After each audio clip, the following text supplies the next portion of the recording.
what a lot of people don't know is when I went, because this was 1994, when I went into audition to play John Doe, and I met David Fincher, and I auditioned, I didn't get the part.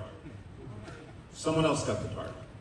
And I went back to New York, and it was like Christmas, it was like a couple of months later, and I was with my mom, it was, I think, Christmas Eve, and the phone rang, and it was the producer of Seven. And he was like, Kevin, how are you? And I was like, fine. What? Do you remember that movie, Seven, with Morgan Freeman? I said, yeah. He goes, well, it's David fired the actor this morning. And he'd like you to be on a plane Sunday night, go into makeup on Monday and start shooting on Tuesday. This was a Friday night. So anyway, it all worked itself out. I flew to Los Angeles. And I remember I said to David Fincher when we were in makeup and hair and deciding how I was going to look, he said to him, so what do you need me to, what are you going to need me to do? And David said, listen, I think if you just don't drool, we'll probably get away with this. And if you think about it, David is the one that did all of the creation of the aftermath of what this character had done. I didn't have anything to do with that stuff. So all I had to do was show up and not drool. And that's what I did. I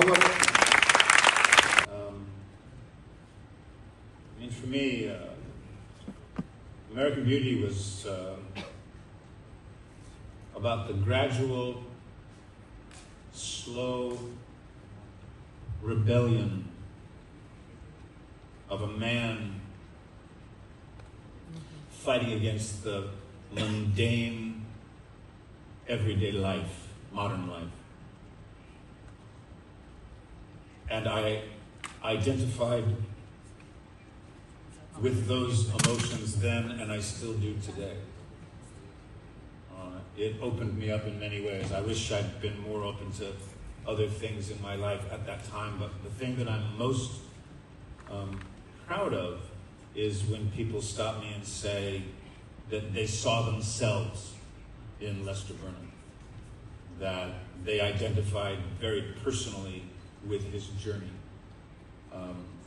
which was a journey I thought very honest, very open, filled with humor, and unexpected decisions that Lester made that I think everyone could identify with, wanting to be able to make those kind of decisions.